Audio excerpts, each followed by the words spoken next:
everybody. Hi.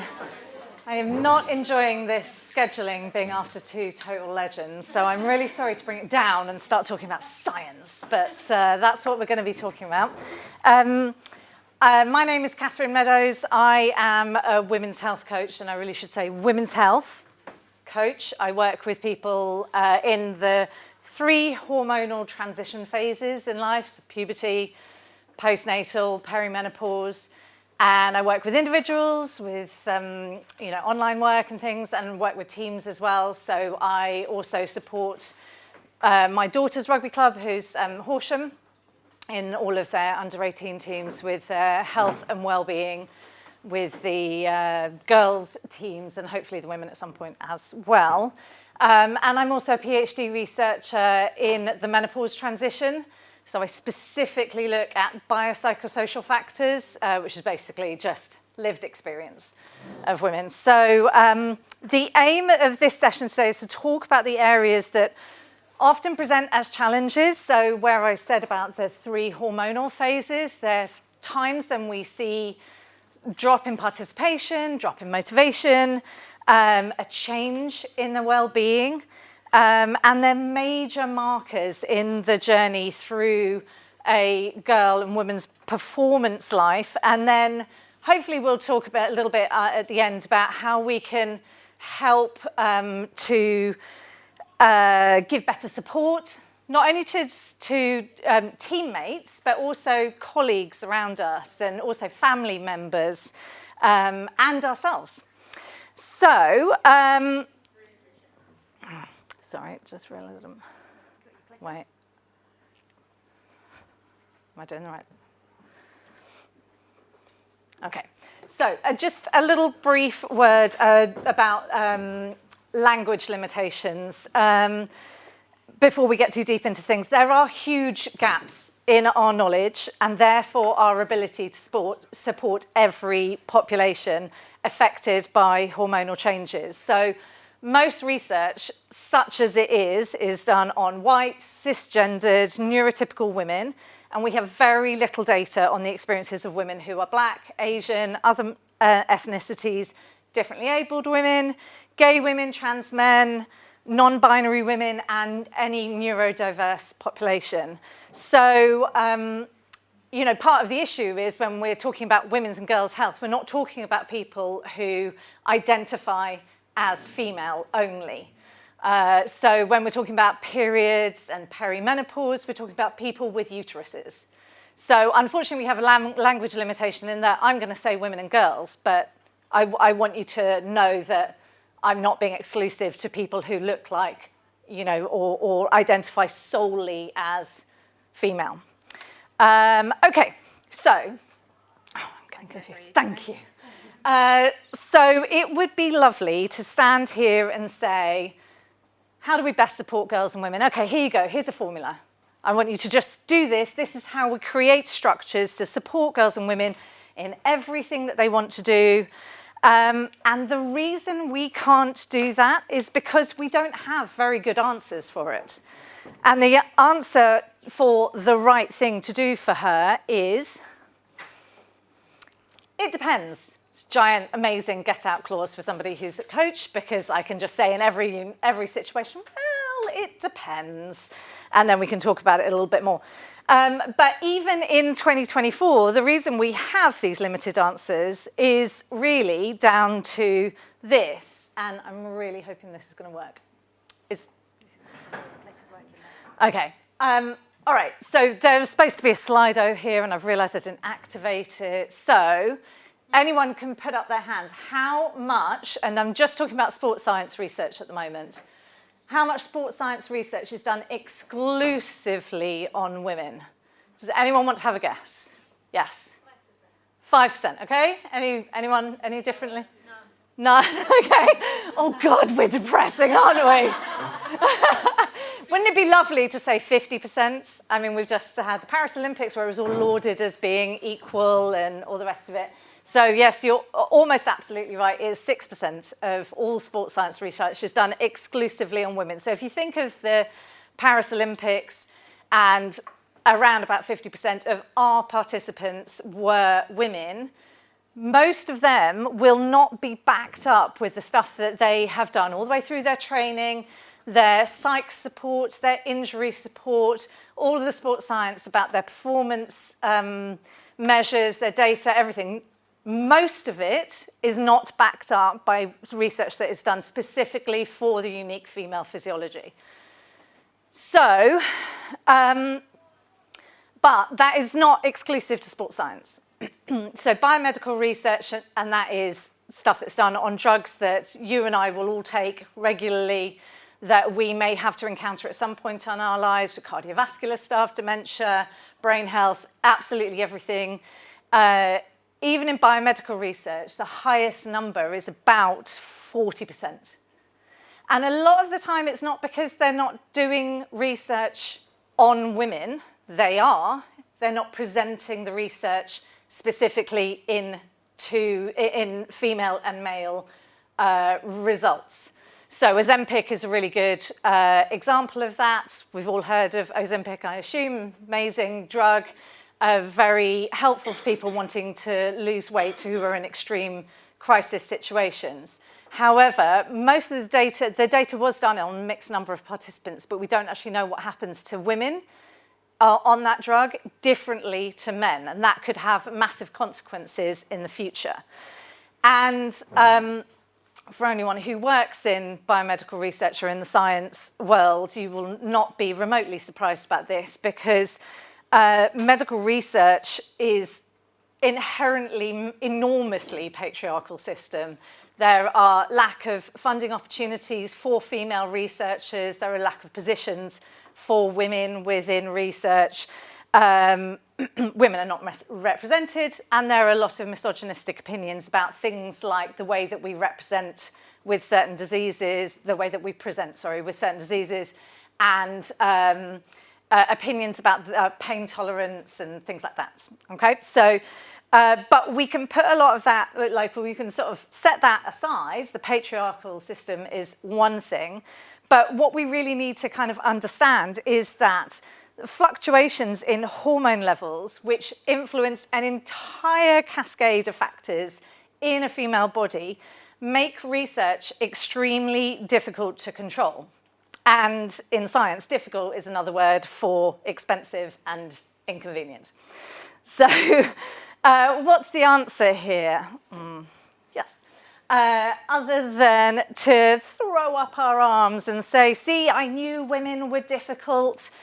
Well, the answer, I believe, is in communication and information. So every organisation, every coach, every manager needs to understand what their female teammate, their family member, their colleague might be going through, and not with a continuous, oh, she might be hormonal, maybe I'll just mention that it might be perimenopause, but have an understanding of the possible things that she could be experiencing, and then providing support, access, facilities, knowledge, whatever she might need in a changing environment to be able to keep those girls and women in their sport or in school or in work as she goes all the way through her life. And it's really about like setting aside that attitude that women are not small men, and that we have a pink it and shrink it attitude to the way that we approach work and school environments and things.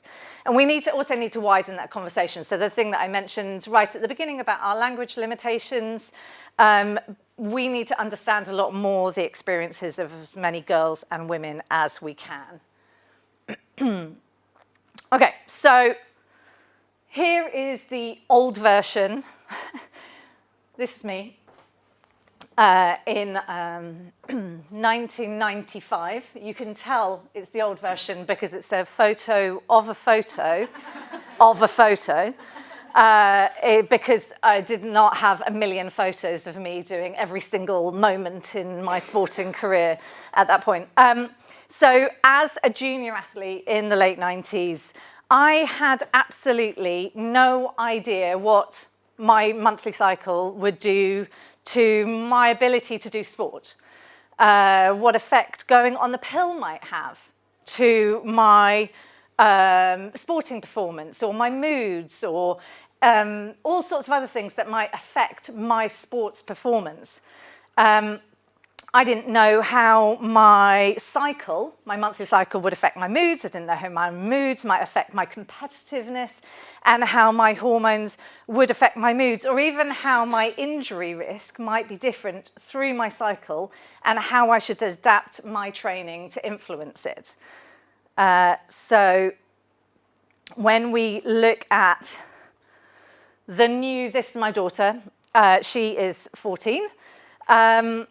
So when we look at the new, slowly improving version of things, things have definitely changed. She now has coaches who aren't afraid to say the word period, or hear the word period and not like blush and run away, which is what I had definitely. There are social media accounts talking about mental health and how their mental health might affect their sports performance or their school performance and things. My daughter has ADHD. And the way that we found out that she had ADHD was through Instagram. Because there are people on Instagram talking about the way ADHD affects girls specifically and how it's different to boys.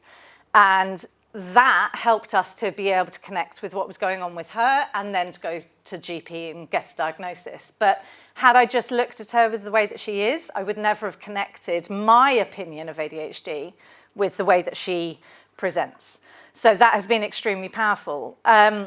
We have athletes talking about the influence of their menstrual cycle on performance and what happens if they are doing the World Cup or the Olympics on the first day of their period. How they feel about that. There are people talking about. There are women talking about prioritizing their mental health over winning. And, how hugely important and how powerful that is to speak out about things like that. And all of this means, some better support for injury risks. We're starting to get some acknowledgement that there may be changes in the cycle and the injury risk over time. And all of this means that I can chat to the girls in the teams that I support and, where it's relevant, say, where are you in your cycle? And I'm not saying I just march up to anybody and go, hey, you got your period? Let's talk about that. If I've got a girl who is standing on the side, she's worried about getting in when she would normally be right in there, desperate to get on the pitch. She's crying because of something. She's injured again, or she's just feeling she's not committing to her training. She's not really in it. If it's relevant, and because I've had conversations and, built up to it, I can say to her, can we just have a little chat? How are you feeling? What's going on for you? Where are you in your cycle? Oh, my period's due in 5 days. That might be reason why you're feeling a little bit teary. That's okay. Do you remember we talked about blah, blah, blah? And she'll understand. And that's not an intrusive conversation. That's a supportive conversation because of what I've built up with her so far. And so things are changing. But we're not at parity yet, that's for sure. We can't take our foot off the gas. We need to keep on pushing, because keeping girls in sport, so my daughter being 14, she is definitely one of a minority in her school of girls who take part in regular sport, particularly competitive sport. Keeping girls in sport so they can become women who love to move and create a life balanced around a healthy lifestyle, who work in a way that creates great female leadership teams, requires us to treat those girls as females with the complexities they are born with and not just small men. So we're going to have a look now at some really good examples of the way people have been doing great work in this area, and then talk a little bit more about... I've just realised you're looking at an old link, and I don't know why, which means... Sorry, guys. Oh, no, it's fine. Sorry, it's just different colour. Okay, so this is the women's national football team. They won 2 World Cups back-to-back, and The reason, and they are really often quoted as attributing their back-to-back world titles to a change in how they monitor their well-being, including tracking their menstrual cycles. So their performance director was the brilliant Dawn Scott, who has gone on to do influence loads of other teams as well. But one of the things that Dawn Scott specifically does is personalised well-being. That's what she works with. So working a lot more for an individual and where she is in her cycle and how that might change the way she trains, as well as looking at what she might need to do for rehab and mental well-being, nutrition and sleep and things like that. So that has, that's why they say that they have, one of the reasons they say they've been so extremely successful. And that work is now being used in the Women's Super League using the same sort of tracking platform. So Dr. Georgie Bruneville, she does loads of really brilliant research in women's health. She's doing some work at the moment on ACL injuries. So she has the Fitter Woman platform, which helps you to track your cycle and also then feed back that information into doing some work on what you then do with that information and how it influences your training. The Well HQ that I'm hoping some people have heard of here, brilliant courses.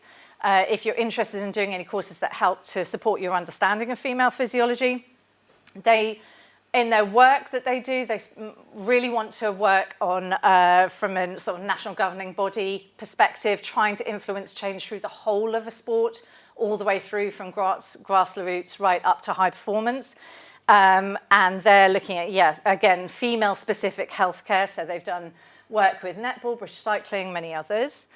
And then lastly, the Welsh rugby team have been using cycle tracking data to align with symptoms, looking specifically at research on concussion and your risk for concussion within your within their menstrual cycle. So that data is going to be really interesting to come out because definitely one thing we know already is that girls experience concussion differently to boys. Girls and women experience it differently to boys and men. And at the moment, from a rugby union perspective, we have the Activate programme, which is for helping to prevent injuries and to hopefully reduce concussion. Guess who all of that research was done on? Boys. That was not long ago, and it was done in boys in schools. So now there is research going back into doing the same. There is funding now to go back into doing research on girls. But how nobody noticed that there were no girls doing the same work, I'm not really quite sure when it was not long ago. Okay, so moving on, here's the science bit. This is a graph of the normal hormonal fluctuations through a normal menstrual cycle through a month, starting on day 1, which is the first day of the period, finishing on day 28, which is the normal. We'll come back to what normal means. And you can see that really what we're looking at here is the main hormones that influence absolutely everything in our bodies, from our immune system, our moods, our gut health, our bone and joint health, our muscles and how they work, the amount we sweat, how we metabolize foods. We've got estrogen or estradiol, which is the red line, and progesterone, which is the black dotted line. You can kind of ignore the other two. So those two hormones kind of play off each other. They're trying to create some sort of balance through the cycle. And they really sort of balance each other out with the things that they influence, particularly things like mood and immune system. But what I want you to notice is a couple of things. Firstly, this is described as a normal cycle of 28 days, which is the standard used by absolutely everybody in women's health. However, research shows that only about 13% of cycles, so not of women, but of cycles that women have, actually hit the 28-day cycle. 28-day cycle. And only about 65% of cycles actually go between the normal range, which is 25 to 30 days. Can anyone else here agree that this is not their normal? 28 days, right. Thank you. And secondly, this shows a standardized 14-day ovulation point, so exactly halfway through the cycle, but actually research shows now that the ovulation point is at 16 days. For pretty much everybody, it's influenced by the cycle length, but in general, it's not 14 days. So these things matter apart from for fertility, and that can make a significant difference for sportswomen if they're trying to time pregnancies around like an Olympic cycle or something like that. But as all of the women in here will concur, we feel very differently at different stages in our cycle, right? So the vertical lines here are kind of 4 different phases of the menstrual cycle, and we feel differently on each one of them. So if the standardized norm that we're comparing ourselves to is actually not even a norm or a standardized amount that's accurate, what we think we feel differently to might not be different in any way at all. So we might feel like there's something wrong. There might not be, because actually the standardized norm doesn't actually mean anything at all. So what I advise all of my athletes to do, regardless of age or stage, is to start tracking their cycles. So can anyone put their hand up? Do you track your cycles on an app or a diary or something like that? Awesome. Well done. Gold star from me, because you've already done the absolute basic for looking after your own hormone health. So I get them to track their cycles consistently and every single month for their whole life, because it gives you so much information, and information is power. And I'll give you a good, hopefully brief example of this. My daughter has been tracking her cycle, because she's my daughter and I make her, no I don't, since she started her periods 2-ish years ago. And the other day I said to her, "Oh, you didn't eat very much today, are you feeling okay?" And she said, "Oh, I'm fine, I'm just not feeling particularly hungry." Grabbed her phone, checked her menstrual cycle app. "Oh, it's because I'm early in my cycle, so I'm just, I feel kind of fine. But don't worry, in 10 days' time, I'm going to be eating everything in sight." And we made a joke about getting all the chocolate in stock for then, right? But here's the thing. She's 14.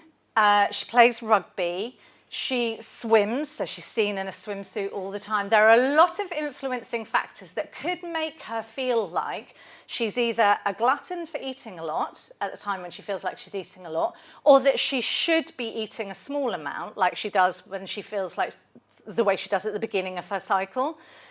But having that knowledge of her cycle, what it means to her, having an understanding of the control her hormones have over the way she feels, means that she doesn't put judgments in the way of what's going on in her body. I think we can all understand the power that having a good understanding of your own self, not in comparison to the norm or in comparison to everybody else, but you know what's different for you, or your teammate or your daughter or your colleague knows what's different for them, so they can spot and spy anything that might be like, "Oh, this is weird, I haven't had a period for 60 days, or this is weird, I feel like this at this point, that's a bit unusual for me." Having a tracking data of your cycle and maybe some symptoms that are going on in there is really, really important. So the other point I want to make about the menstrual cycle particularly is the power. So I mentioned the different phases and how we might feel differently in each phase, is the power that we actually have in those different phases. And it's not often that anybody talks about positivity around it. A lot of the time we only get problems and the challenges, heavy periods and bloating and cravings and PMS, and aren't hormones rubbish, and isn't it all awful? But it's not often we hear about the wonderful things that we get and the power that we have at different phases in our cycle. And that's one of the reasons why Dawn Scott's work is really important for athletes, is that they can understand, I'm in the early follicular phase of my cycle, or in the follicular phase of my cycle. I know I can go hard in sessions. I know my recovery is better now. I know I can train more. I can do higher intensity. Oh, I'm in my luteal phase just before my period happens. That's the time in which actually I want to spend a lot more time thinking about my recovery, doing a lot more stuff that helps me to be able to work well rather than going at high intensity, and being okay with being on either phase and understanding how much power that gives you and how your performance could increase. And when I'm talking about performance, that could be work performance as well. So I really recommend Maisie Hill's book, Period Power. There are lots of other ones that talk about this sort of positivity. But I've also been taught about them as like personality archetypes, like queen, mother, warrioress, sorceress, and that you embody different archetypes in different phases of your cycle. So what we want to recognize is that there are powers in different phases, and that the more we keep on personalizing our own care around our cycle, that's going to be hugely important. Okay, so when we look at the entire lifespan, this is a kind of generalized view of what's happening, and let's look at what's happening on either end of her hormonal life. So periods generally start before the age of 16. You're not imagining it, they are starting earlier. There's a whole variety of reasons that has been looked into for that. There are obviously low hormonal levels up until that point. Everything goes a bit mad. With lots of very unpredictable cycles once periods start through to sort of mid to late teens. And then so we get large fluctuations in the balance of hormone levels. So if you've got a daughter who's in year 6, 7, 8, 9, hold on tight, you can get through it. And if you're in perimenopause at the same time, then more power to you. Good luck. Go row a boat for 40 days. Hopefully, maybe that helped, right? So then hopefully things get a little bit more predictable. We go through midlife, and then we get to the kind of reverse puberty end of things into perimenopause. And perimenopause hits around about, so anywhere between 2 and 10 years before the day of menopause itself. Menopause is described as the day 365 days since your last period.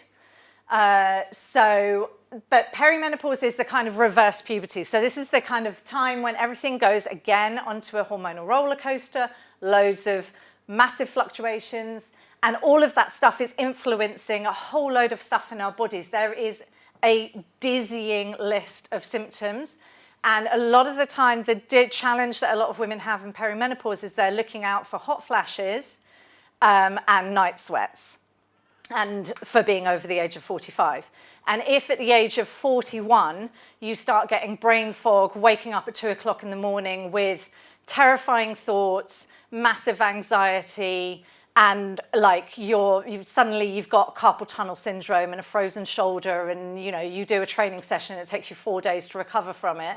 You think your body is falling apart and there's something horrible going on.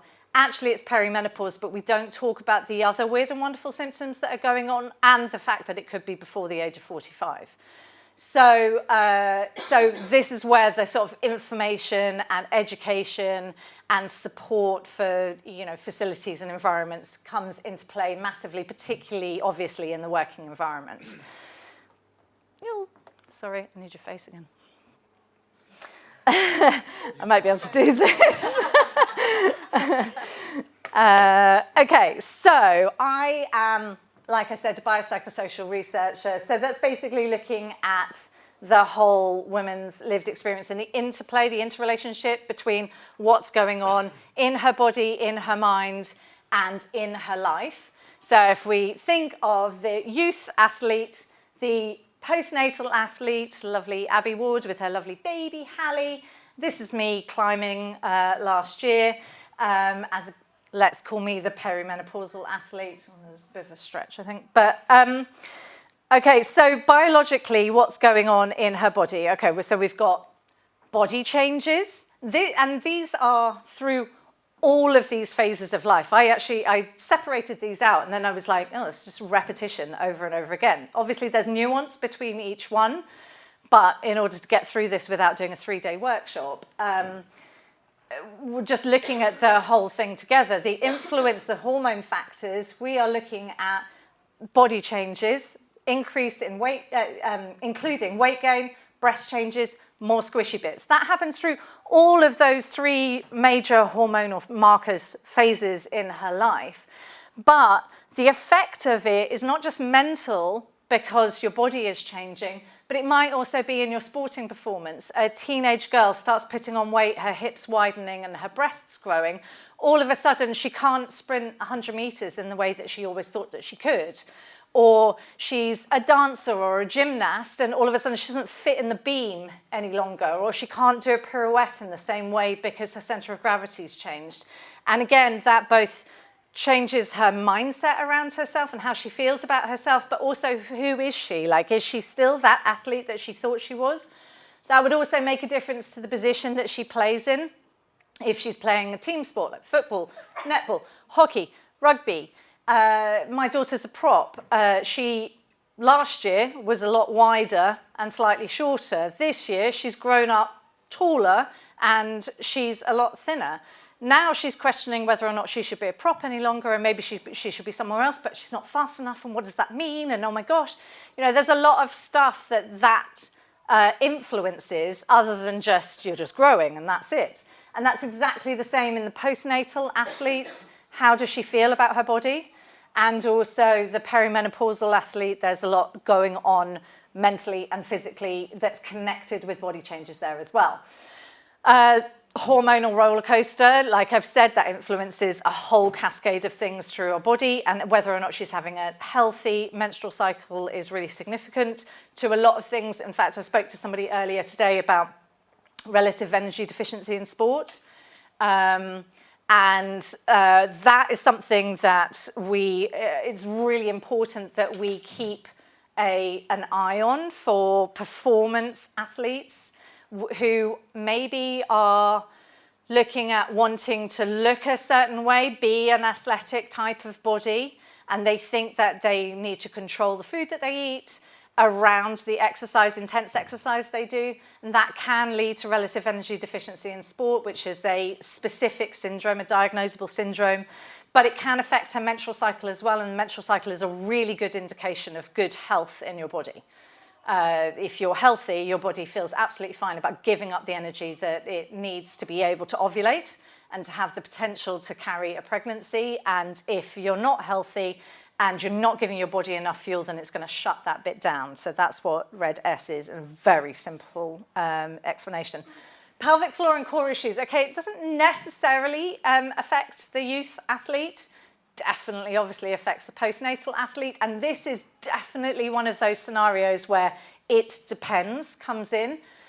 So Abby did have loads of support from physios, from strength and conditioning coaches, from her own coach who happened to be her husband, from psych people, from nutritionists, from all the rest of it. My next door neighbour, who started back playing rugby at 8 weeks after giving birth, probably none of those things for her grassroots team. So it depends. Abby had all of the help that she could get. My neighbour, none of it. It's a little bit of a maybe invasive topic to be like, so tell me about your pelvic floor, what's going on there?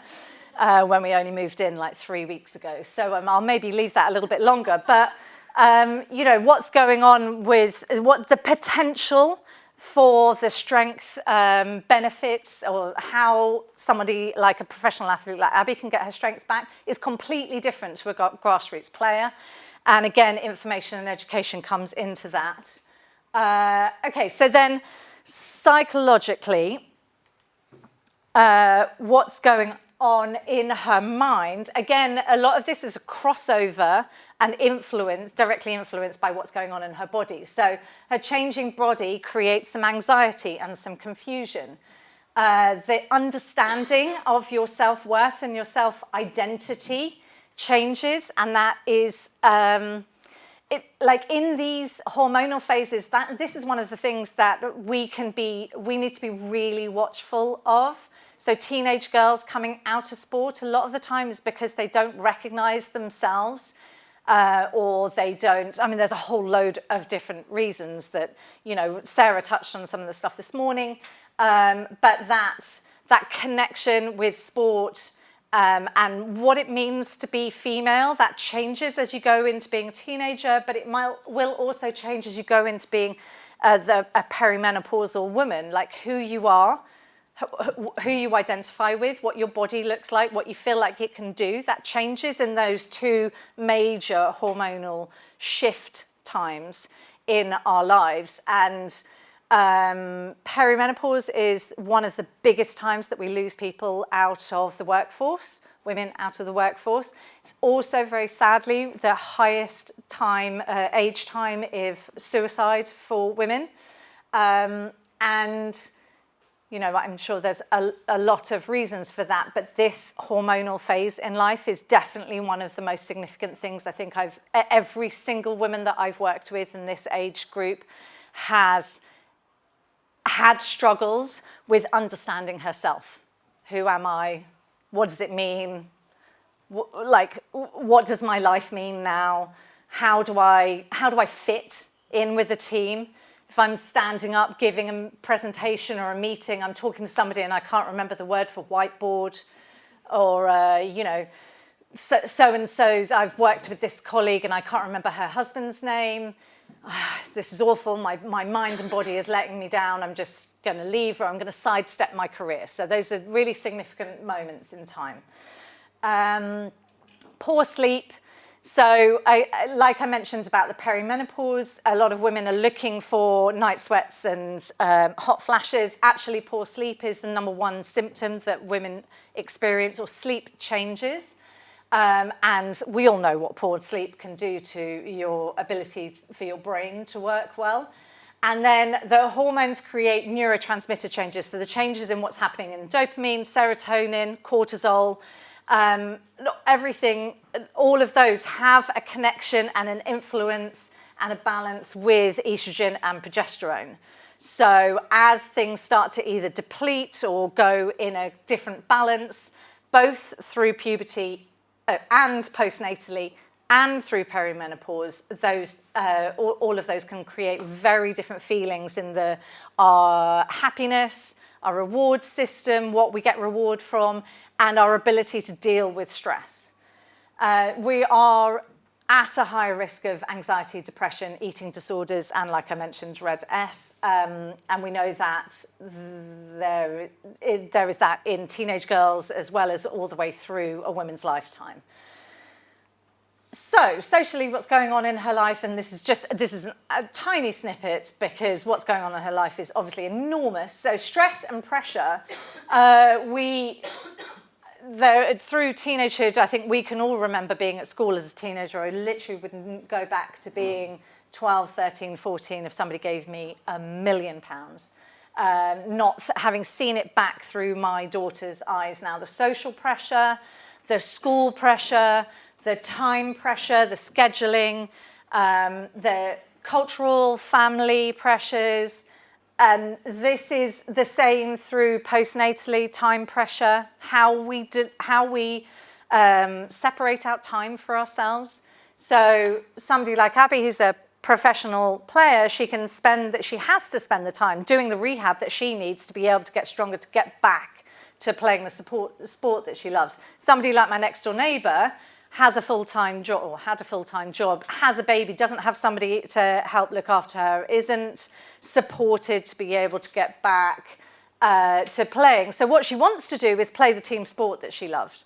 What she doesn't have time to do is do her pelvic floor training and the rehab, her glute work and the hamstring control work and the shoulder stability work that she needs to be able to play the sport that she loves. So when it's a division of time, she's going to go for the thing that gives her the most reward, which is the teamwork.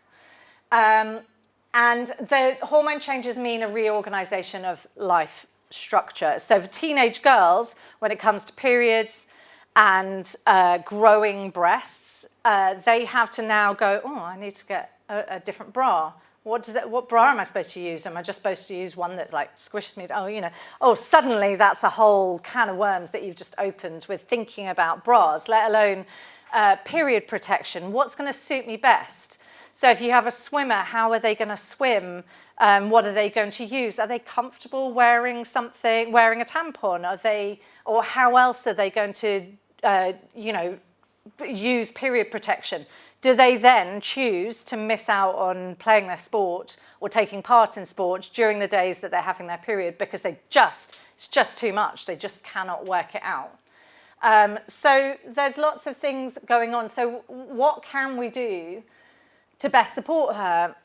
And this is a whole conversation for everybody, really, because I know some things that work in my tiny little sphere of the world, but there are definitely other things that we could all question, whether it's in our family, in our teams, in our work and school times.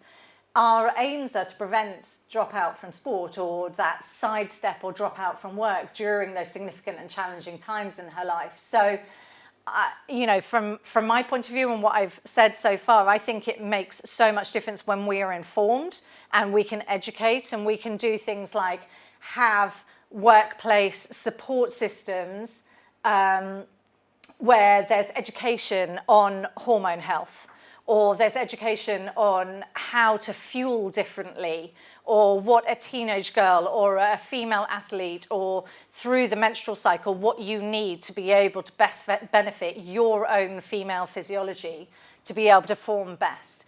And communicating so that the whole team, no matter what your team looks like, knows there is support if needed. So rather than singling one person out, being able to say, just so that everybody knows, in case you get caught short, your period starts on a day that you don't expect it, there is this bag in the team kit, and just go and grab it and help yourself. You don't feel like you have to ask, or you have to say something. Please don't miss training because you don't have anything with you.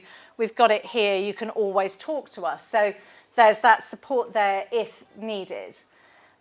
Don't assume that she knows what's going on, because even though, like I've said, there is power in the information that you have about yourself, and that's really important.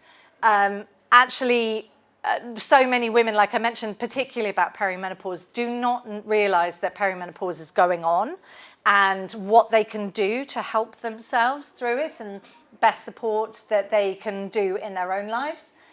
So external well-being or hormone or nutrition or mental health providers are really, really important for adding to that support system. Help her take ownership. So take ownership of her menstrual health, encouraging cycle tracking, thinking of food as fuel for everything that she wants to do, for her brain, for her sports performance. Discussing how to schedule, talking about that. So I'm thinking as an athlete, so when I talk to the girls that I support, I talk to them so that they have to think of themselves as a whole athlete, that turning up to training is the absolute, that's a tiny bit of it. The rest of it is, how do you schedule your homework around it? How do you schedule your food? What food are you eating before training, before matches, after matches? How do you recover? What's going on with your sleep? All of that stuff is part of being a whole athlete and a part of maturing and growing as an athlete. And then dealing with those life pressures and understanding the mental health implications. And then understanding her neurodiversity is a really big part of it. And I'm very grateful to somebody who's just sent me, a psychologist who's just sent me her book on ADHD in sport. And I think that is a really big part of what we can continue a discussion on, is how ADHD and other neurodiversities might present for girls in sport and how we can support them and help them to understand all of this stuff, because self-care in neurodiverse athletes is really a major part that's lacking and something that they need extra work on because they don't think of themselves in the future or in the short-term future. That's a big part of it. And then also providing choice. So period protection facilities. I've talked to a number of people about the fact that sanitary bins are not being provided in enough places. Choice on kit, so that we all know the white shorts issue, but that goes across things like cricket teams for the kit that they use, and also some girls don't want to wear teeny tiny shorts to play a whole range of different things, so allowing them to wear leggings, or showing them that there are things like period protection leggings and capri shorts and different types of shorts that will allow them period protection, but also some different choices when it comes to what they want to wear. And then obviously in an office environment here, flexible working and an office environment that would help support the way that somebody responds to being there. So temperature control is a major thing, but also the ability to not have back-to-back meetings that just relentlessly drain a woman's sort of mental capacity for word finding, and the ability to take a breath, take a step outside, move around, things like that. I cannot recommend and underline enough how much different strength training helps in every single aspect of a girl and woman's life. So starting early, as in teenagehood, early, and continuing it all the way through the season, so not just training in the off-season, then forgetting about it as they come into competitive season. Starting first when postnatal and then prioritising in perimenopause. It's a whole other discussion to talk about what muscle strength does for our entire body. It's not just literally the ability to be able to do a bicep curl. It's so much more than that. And because of the interaction of muscle cells and hormones, we know how much difference it makes when we really work hard on getting good training, smart training that works with our menstrual cycle phase, and early on helping for a whole load of hormone balancing benefits, as well as concussion and injury prevention and things like that. So just to summarise, let's emphasise the good our hormones bring. Let's not keep on talking about how being hormonal is a negative thing. Everyone's hormonal all the time. Knowledge of yourself is power for everybody, your whole team, your coaches, your support system, having that understanding, oh, I'm on day whatever of my cycle, my period's really heavy, that's really unusual, or, oh, it's always heavy, etc., etc. All of that stuff is incredibly important. And as a supporter person, a coach, a manager, a colleague, a team leader, informing and supporting with the understanding of unique female physiology, not being afraid to say, women are different. It's okay, we can say that now. Nobody's going to shut us down and tell us that we don't have space any longer. But informing and supporting with that sort of specific understanding so that we can say, you know, provide facilities, we can provide access, we can provide support, we can say what, what we have in place for those specific times that might be affecting her. Okay, I think that's it. Thank you so much, everybody. It's really great to be able to have a conversation in public and talk about periods continuously, non-stop. I love it.